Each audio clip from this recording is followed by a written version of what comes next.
આકાશવાણી ભુજ પ્રસ્તુત છે અખબારોની હેડલાઇન્સનો કાર્યક્રમ હેવર.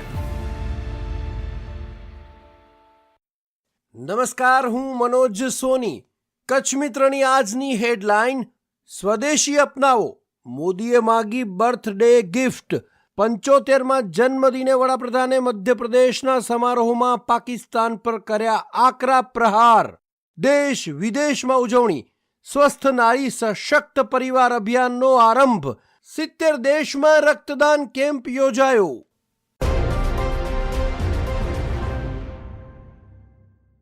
કચ્છ મિત્રના અંદરના પાને સમાચાર છે કે વિકસિત ભારતના નિર્માણમાં યુવાનો ચાવીરૂપ ભૂમિકા ભજવશે.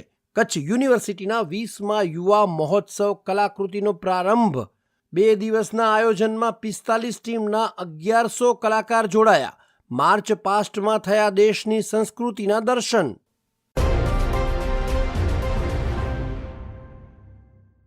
કચ્છ મિત્રના છેલ્લા પાને સમાચાર: સ્મૃતિવન ખાતે વિશ્વનો સૌથી મોટો શપથવિધિ. એક કચ્છ, એક શપથ, એક ભારત. વડાપ્રધાન નરેન્દ્રભાઈ મોદીના જન્મદિનની કચ્છ લોકસભા તથા સાંસદ વિનોદભાઈ ચાવડાની સંસ્થા દ્વારા ઉજવણી કરાઈ. નમો વનનું લોકાર્પણ. યોગ પ્રધાનમંત્રી લાભાર્થી કલ્યાણ મેળો, સ્વસ્થ નારી સશક્ત પરિવાર અભિયાનનો શ્રી મોદીના હસ્તે વર્ચ્યુઅલ પ્રારંભ. પદયાત્રી કેમ્પ વગેરે યોજાયા.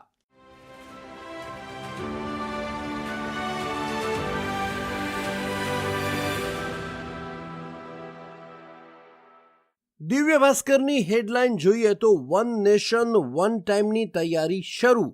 જીપીએસ નહીં, સ્વદેશી સેટેલાઇટ દેશનો ટાઈમ નક્કી કરશે. ભારતમાં નિર્મિત નાવિક ટેકનોલોજીનો ઉપયોગ કરવામાં આવશે. 5 સ્થળે પ્રોજેક્ટ લોન્ચ થશે.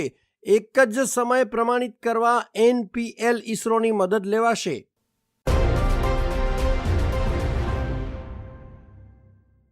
કચ્છ ભાસ્કરમાં સમાચાર છે કે નોટિસના વિરોધમાં નારાયણ સરોવરની બજાર આજથી બંધ. માસ્ટર પ્લાનના કામના હજુ કંઈ ઠેકાણા નથી. તેવામાં વેપારીઓને ધંધા રોજગારથી દૂર કરવાના નામે ઉગ્ર વિરોધ. ધારાસભ્ય અને પ્રાંતને રજૂઆત કરાશે.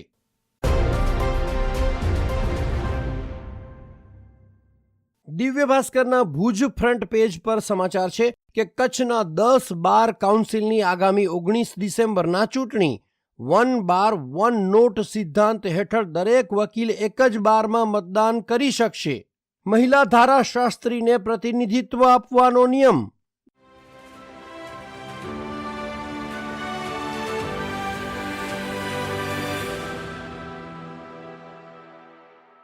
હું રિદ્ધિ મહેતા. ગુજરાત સમાચારના પ્રથમ પાને આજના સમાચાર છે: જીએસટીમાં ઘટાડાથી અર્થતંત્રમાં ₹2 લાખ કરોડ ઠલવાશે.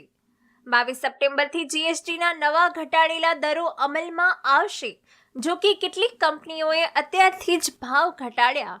લોકો પાસે વધુ રોકડ ઉપલબ્ધ બનશે. 22 રાજ્યોને 50 વર્ષની વ્યાજ મુક્ત લોન હેઠળ અત્યાર સુધીમાં ₹3.6 લાખ કરોડ અપાયા.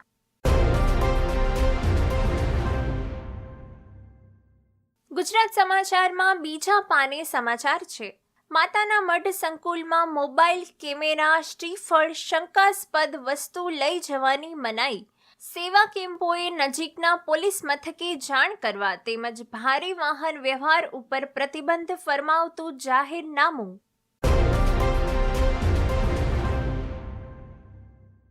ગુજરાત સમાચારમાં જીએસટીના અન્ય એક સમાચાર છે: જીએસટી ઘટાડાનો લાભ ગ્રાહકને નહીં આપે તો વેપારી દંડ અને સજાને પાત્ર. એન્ટી પ્રોફિટિયરિંગની કલમ 171ને નિષ્ક્રિય કરી દેવામાં આવી હોવાથી સરકાર અમારું શું બગાડી લેશે તેવા ભ્રમમાં કોઈ વેપારી ન રહે.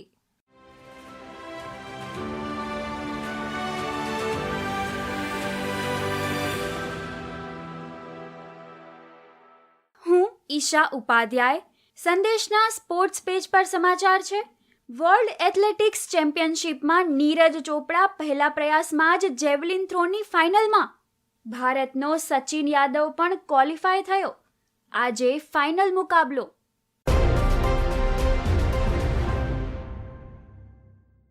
સ્પોર્ટ્સ પેજ પર અન્ય એક સમાચાર છે. ભારતીય મહિલા ટીમે 4 વર્ષ બાદ ઓસ્ટ્રેલિયા સામે જીત મેળવી. બીજી વન ડે 102 રને જીતી. સ્મૃતિ મંધાનાએ બીજી સૌથી ઝડપી સદી ફટકારી રેકોર્ડ્સની વણઝાર લગાવી.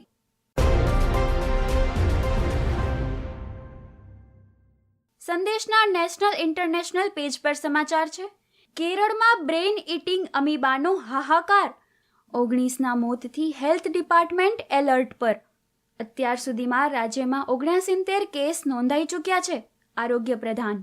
આ અમીબા નાક મારફત વ્યક્તિના શરીરમાં પ્રવેશે છે અને મગજનો સોજો પેદા કરે છે.